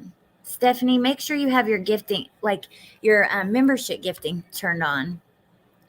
Why parole? That's what I'm saying. Why is that even taught? Why is that even... No, don't let us go. We love being here with you. I love being here with you guys too. Well, we'll sit and chat for a minute after we read through this. I'll smoke a cigarette with you guys and we'll just hang out. There are also recordings to some from the school he was in before he was taken out. I know, Bieber. I've been missing you on YouTube. I know, beautiful little face. Deb said, no deep dive for me. It already breaks my heart. I don't blame you. I understand. It's the summary of facts also details the skirmish McLean had with police that led them to take him to the hospital. Police testified he was making a loud banging noise in a holding room while they were interviewing a co-defendant. They said they found him in the room with both fists up as if he was ready to fight. They said 2 officers entered the room and 3 ended up on the floor before he was handcuffed. The incident lasted 30 seconds. Court documents recently released to the public also reveal his attorneys requested a change of venue and a gag order due to local media coverage.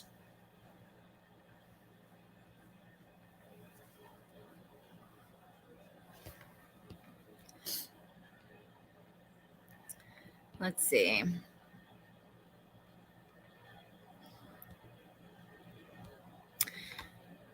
There was one other article I wanted to pull up about this, and then we'll just chat for a minute.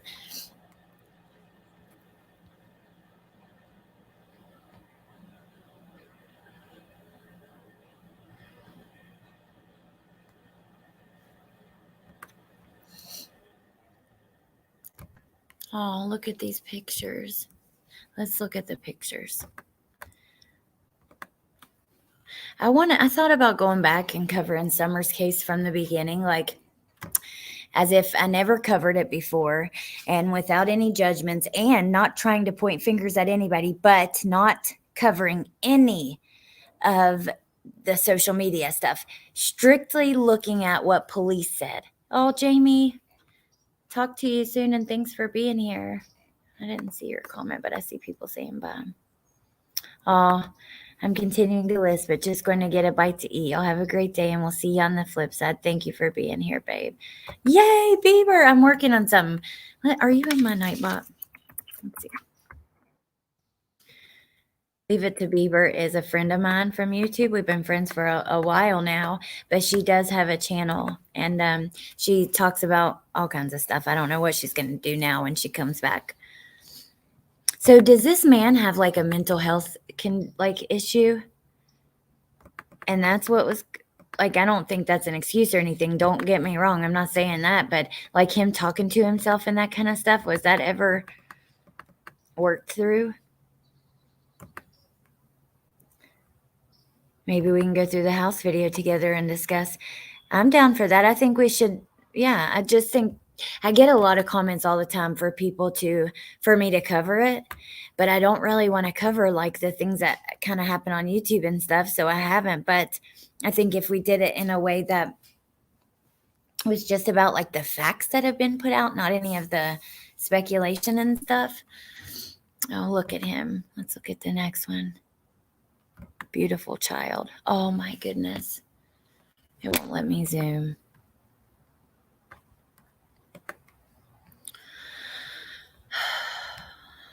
He did. It's called Being a Disgusting, Abusive Asshole. Yeah, I remember KPM. And some of you guys have sent me a few. I think you sent me somebody sent me a few things on it. But Hey, New Zealand and World Mysteries.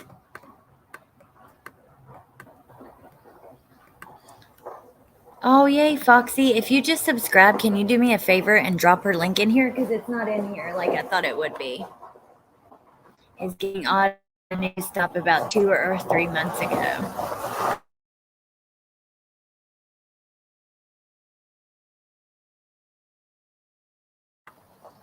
Okay. Let's try to get through some of this. So the coroner released his cause of death. And it was blunt force trauma. And we just talked about this. Look, there looks to be some court records here.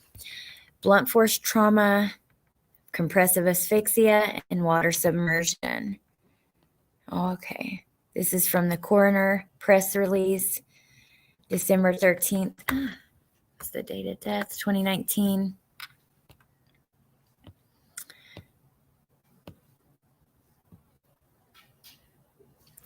The boy's father is accused of essaying and abusing him, eventually leading to death. Dayton police said he had cuts and bruises all over his body, as well as other injuries from the essay. Oh my God, dude, that is just, it physically like hurts my heart.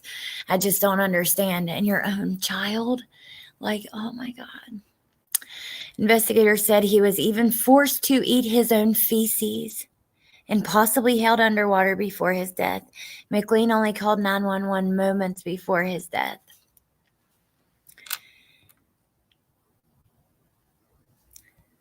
Here they have mother. Wait, what the heck is this?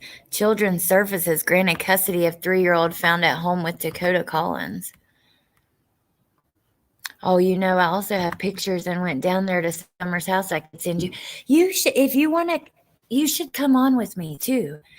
If you ever want to, because I want to do it in a different way without all the bullshit from YouTube, but still getting her face out there and talking about the case and actually what police have said.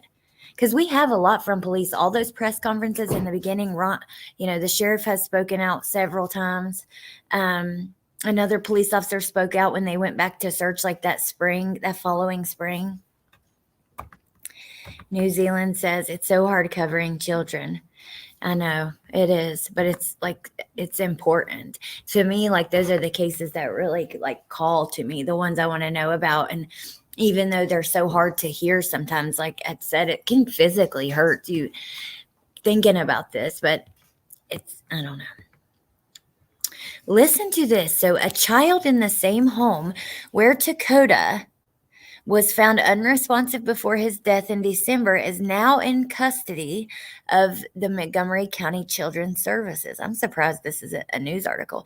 Josiah Nichols, 3, was living in the home where investigators say everything took place. Now, the Montgomery County Common Police Court say McLean and Amanda Hines are not to have any conduct with Josiah. The boy is not related to Hines.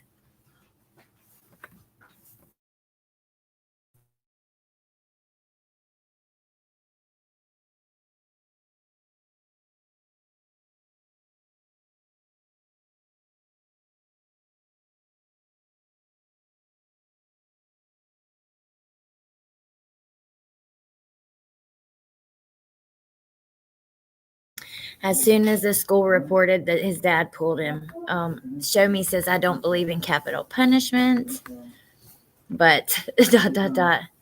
Oh, okay, Kathy. Yeah, I'm interested for sure. Yay, Bieber. I would love that.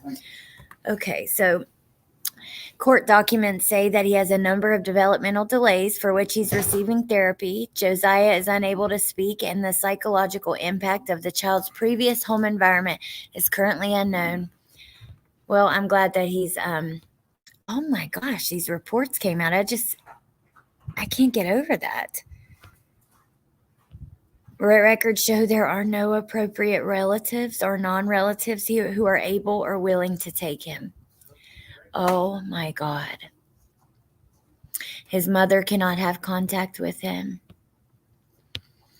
That's just sad. That sentence there, records show there are no appropriate relatives or non-relatives who are able or willing to take him.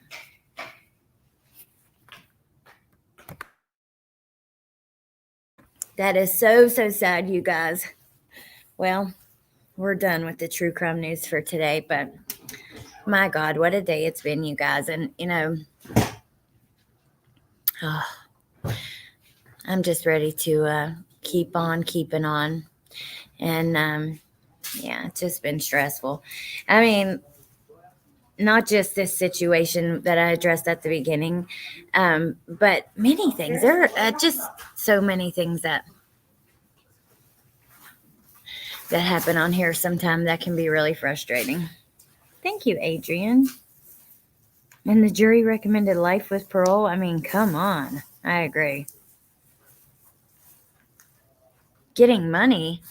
Wait, I missed a comment from B Crumbs. Hold on, you guys.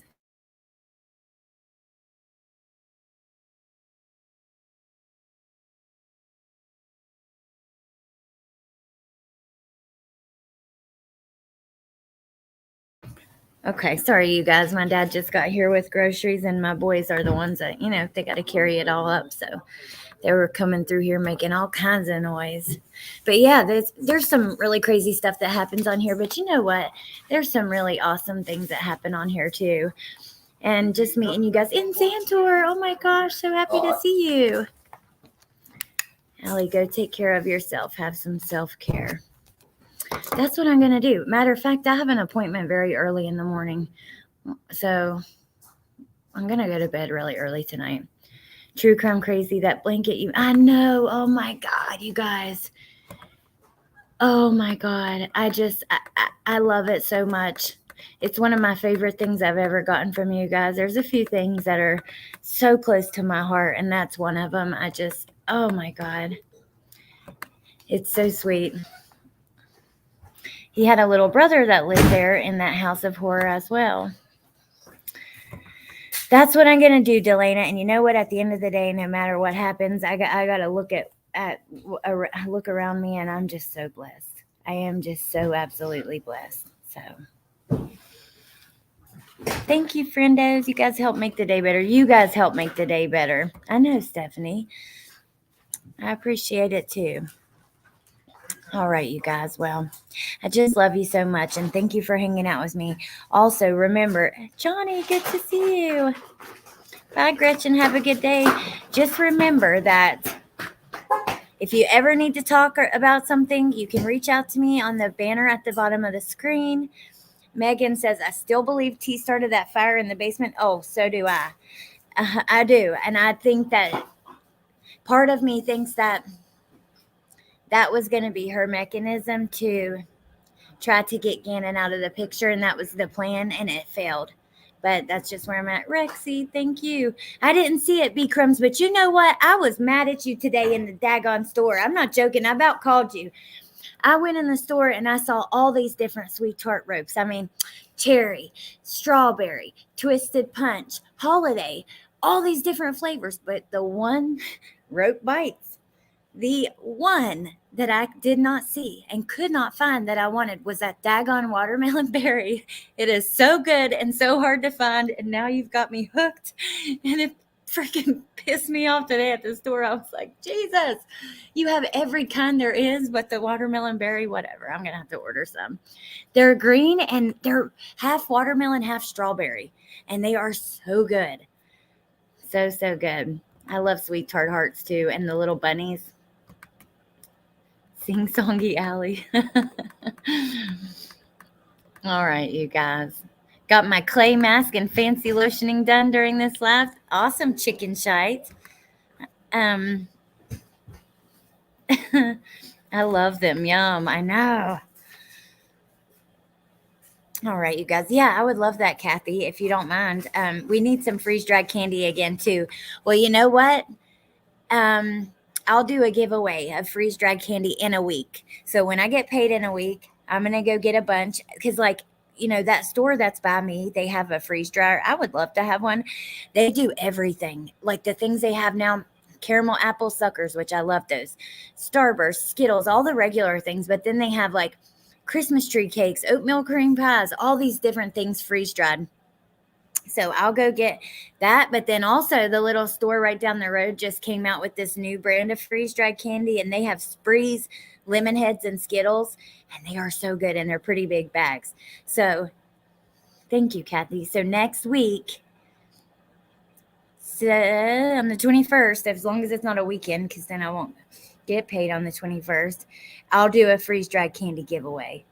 I need some too. So there we go. That you give me a reason to go to the farmer's market that I love, the little hemp market, and get freeze-dried candy and other yummy stuff. So yay. I needed an excuse to go there anyways. All right, you guys. I hope you have the best night, and thank you for everything. Thank you for being just so good to me. It really means so much. And yeah, I'll talk to you soon, okay? Bye. Oh, Delana. We'll talk more about this in the future, but it's something that I think you have to try. Maybe I could do like 2 small ones. Okay, so it'll be the 22nd. But this is you. Can you, my munchie queen? Let me tell you, I love to find all the yummy snacks and the new snacks and the interesting snacks. So it's really fun for me. And if you look at my Instagram, if you go to my Instagram and press the search, it is nothing but snacks, recipes with the videos of the food, and then makeup. It's just like so many awesome things. Oh, I love the clusters. Oh my God. I'm trying not to have sugar, so I better quit. Hey, Mark. All right, you guys, I'll talk to you soon. I love Pirate Alley. You're crazy, B. Rose. Oh my God, I didn't even realize I did that. That is just freaking funny. All right, I love you guys. I'm going to go. Bye. And